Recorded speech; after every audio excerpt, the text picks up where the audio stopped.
between these two, so I can multiply this one by 5x. And this one by 3x plus 2. Then I distribute the tops, and I get 15x over 5x, 3x plus 2 equals 18x plus 12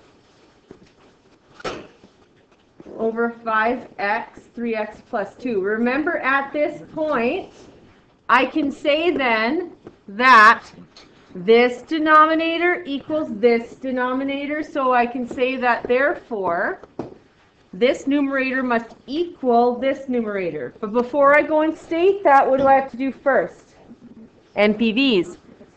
So x can't equal 0 and negative 2/3.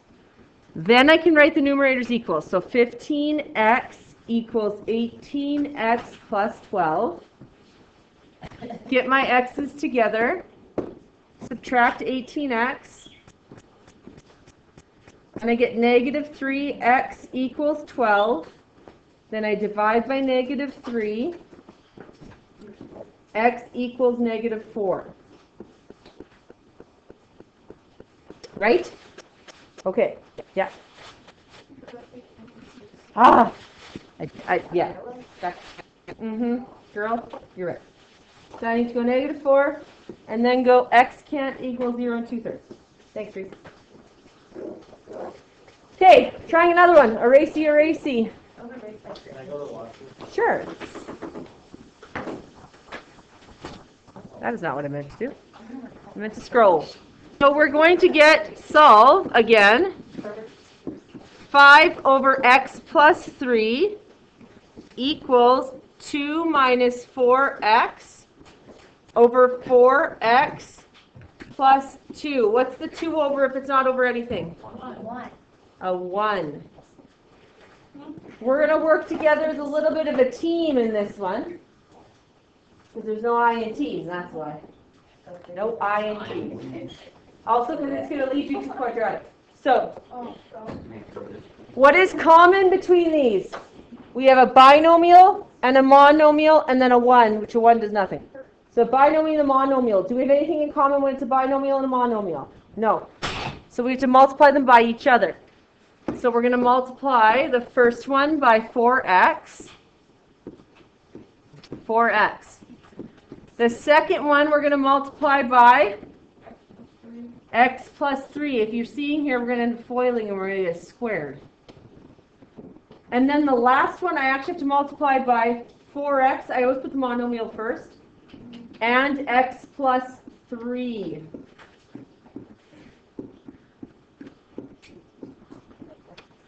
All right. We didn't do anything crazy at this point. We just multiplied by what was missing. We agree? Everyone's following? Okay. So what do we do next? We distribute our numerators. Now, I'm going to distribute the second side first just to prove a point because people don't know where to stop. And you guys are over distributors. It's like you have a distributing addiction. Okay, you don't know when to stop. This is the rule with distributing. When you hit an end bracket, you have to stop. Okay, so we're going to do the second side first. So this 2, watching me because everyone does this wrong, or they don't know if they did it right at the very least. This 2 gets distributed into the 4x, correct? Now what you want to do as well is you guys are going to want to distribute it into the other bracket because you have a distribution addiction. Okay, first step is admittance, actually denial. You might still be there. So when we put the 2 in, I hit an end bracket, didn't I? So what do I have to do? Rhymes with hop. Stop. So when you distribute it and you hit an end bracket, you stop. Now I'll explain why. The reason why is 2 times 4x is 8x, correct? Yes? If you go now and put the 2 into here, you're actually putting in a 4 indirectly because you're going to take this 8x now and you're going to put it into the x plus 3, aren't you? Yeah. So it contains the 2, doesn't it? So if you put the 2 into this bracket and into this bracket, you're putting the 2 in twice. Because we're going to put the 2 in now after this, okay? So if you remember the rule that you distribute till you hit an end bracket, then just put them in brackets. You won't over distribute. So I can distribute this into this end bracket and stop. right? Then I have 8x, and then in the next step, I'll distribute this into here, which it contains the 2 in it. Oh, you're right. Okay? So on the bottom here, we have 4x, x plus 3. I have to do that in the next step. Go to this one. I'm going to distribute. I have a binomial times a binomial. What do I do to help me? What do I use? FOIL. 2 times x is 2x. Outsides. 2 times 3. 6. Insides. Negative 4 times x. Negative 4x squared. And then negative 4 times 3. Negative 12. All over 4x. X plus 3. Should you work from right to left? No, this is stupid, but I just proved a point. X. Thank you. And then this one's going to be 20x. I would work from left to right. This was dumb, but I was just proving a point because this is the ugly one. So we get 4x, x plus 3. So this left-hand side is all fine and dandy, one full fraction. We agree? Is the right-hand side one? No. So we're going to put this, we have to keep going on the right-hand side. So I'm just going to rewrite the left-hand side. 20x over 4x, x plus 3 equals, and then I can just go 2x times 12x, or 2x plus negative 12x is negative 10x plus 6 minus 4x squared is as good as it gets on this one. 4x, x plus 3 plus, then I have to distribute this one, so I get 8x squared plus 24x over, I don't know, I have a bracket there, over 4x, x plus 3. Now I have common denominators on the right, so what can I do? Put them together. So I go 20x, 4x, x plus 3. 20x. Oh, yeah. And then on this side I have 4x, x plus 3, and I have all the top stuff.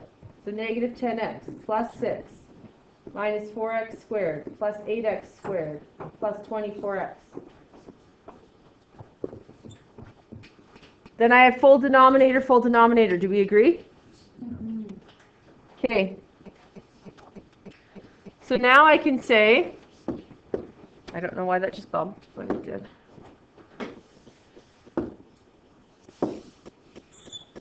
I can say that if this denominator equals this one, that this numerator equals this one, which is not pretty. Before I do that, though, I have to say x can't equal 0 and negative 3. So I'm going to get 20x equals negative, I can put things together. 4x squared minus 8x squared is actually 4x squared. Negative 10x plus 24x is 14x. And then plus 6.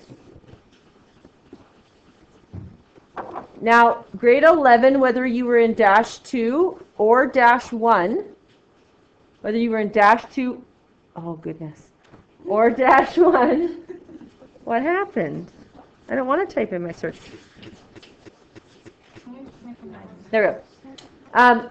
So whether you were in dash 2 or dash 1, you guys had to deal with quadratics. When solving a quadratic, you had to move everything to one side and set it equal to 0 every single time. Up until this point, we haven't had a squared, right? We had all just plain little x's, x to the degree 1. So then we could get that to its one side number, to the other side solved. Those ones are easier.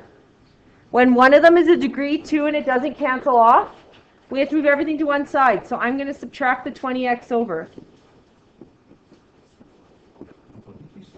And I'm going to get 0 equals 4x squared minus 6x plus 6. And then I have to use my quadratic formula, which is x equals negative b plus or minus the square root of b squared minus 4ac all over 2a. Do you see that? It's on your formula sheet. You don't have to memorize it. It's on the bottom left. That is a left. It's on the bottom left. It also says in order to use this, it has to be in the form ax squared plus bx plus c equals 0. It tells you what is what. It tells you what's a, it tells you what's b, it tells you what's c. So this is whatever in front of the x squared is your a with the sign. So a equals 4, b equals -6, and c equals 6. So we get x equals negative, what's 6? Or what's b? -6. So it's minus a minus 6. What happens when you have minus a minus? You get a big plus. Oh, we just have it in the How do wrong you order. determine what order is? It tells you on the formula sheet. So if you look on the top of No, like, how do you know, like, to say this is B, this is C? so it tells you on the formula sheet. You guys didn't listen, you were working ahead. Right here it says it's in front of x squared is a plus x is c, right? So we're going to get positive 6 plus or minus, and you get -6 in brackets squared. Whenever you substitute, you put in brackets -4 times a, which is 4, times c, which is 6. The whole thing over 2 times 4. So your next step is to go 6, because it became a plus or minus the square root of. Type this into your calculator exactly like this without the square root symbol. So type what's underneath the square root sign exactly in. After this, we're just going to do quadratic formula questions. We're going to review quadratic formula, quadratic formula, quadratic formula. So make sure you're paying attention.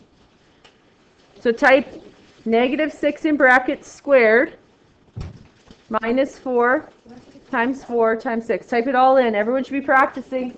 It's just because I can type it in and the person beside you can doesn't mean you can.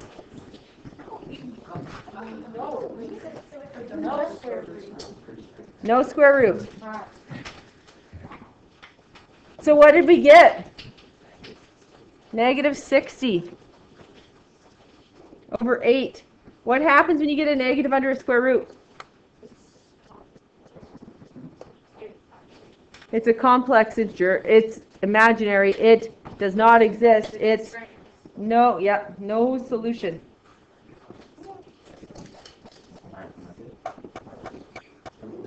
We're going to practice some quadratic formula questions. So everyone can practice this. I want everyone to have a marker.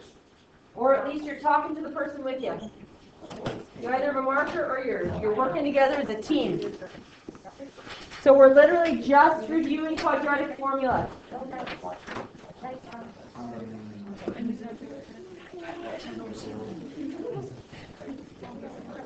So we're going to have m squared plus 6m equals -8. We're pretending that when we do the rational, we're going to do all the work of the rational, we now end up with that. So when we take our numerators, we end up with this. That's what we're pretending right now, okay? So we've done all the rational work, and our denominators matched, so we just said our numerators equal. And that's what we got, okay? Does that make sense? That's what we're practicing. We're practicing that step. Most of them get to that step and then they sit and go, uh-oh. Okay? Remember, the uh-oh step is from last year, so you should be able to do it. I believe in you. So, what do we have to do when we have a quadratic? Move everything to one side and set it equal to 0. Is one side correct and the other side not? No. But one is just easier usually. So in this case, moving the 8 is easier, so I'm going to add 8. Add 8. And so I get m squared plus 6m plus 8 equals 0. And remember, the quadratic formula says for ax squared plus bx plus c equals 0. You can use the formula x equals -b plus or minus the square root b squared minus 4ac all over 2a. So that's what your formula sheet specifically says on the bottom left. Okay? I have to give you a different marker? No, it's just because it's wet. Okay.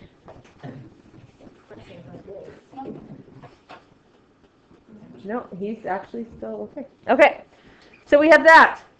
Now we label.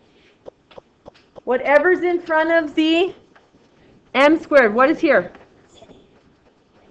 A 1. If there's nothing, it's a 1. So a equals 1. What's here? B equals 6. And C equals plus 8, right? Then we're going to plug it into our formula. So we're going to go x equals negative, oh my gosh, I'm going to have to use something else. Negative b, which is 6, plus or minus b squared, which is 6 squared, minus 4 times a, which is 1, times c, which is 8. The entire numerator over 2 times 1. So we're going to get negative 6 plus or minus the square root of. Plug it into your calculator and get me an answer. What's underneath the square root you plug into your calculator, not the square root sign.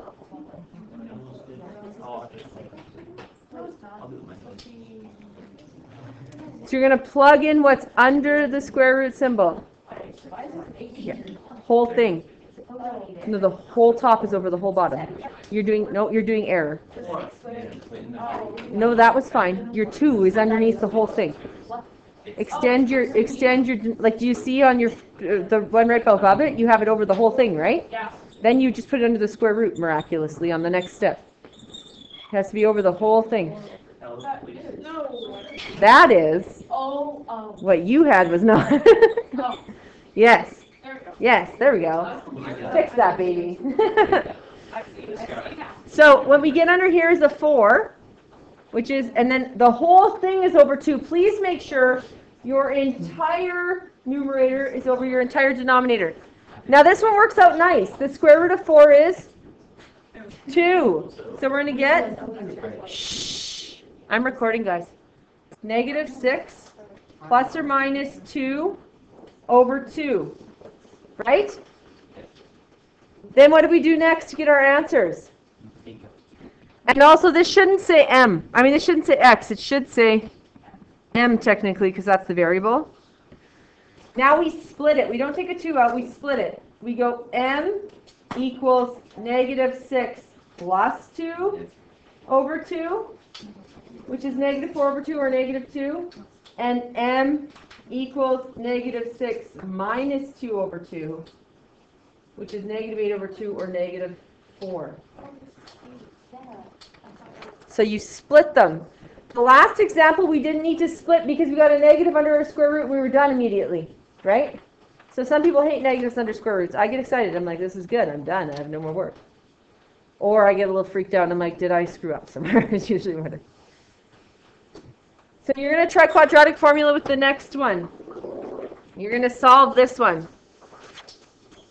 Solve 12x squared plus 1 equals negative 7x. So we're pretending we've done the whole rational, and now we just set numerator equal to numerator. So try this one out. Okay, so we moved the 7 over, then a was 12, b was 7, c was negative 1. And so we get x equals negative 7 plus or minus the square root of 49 minus... Is that 49 plus 48? Oh, it's a positive 1. I'm like, that doesn't make sense. Here we go, positive 1. So 49 minus 48, which is 1 over 24.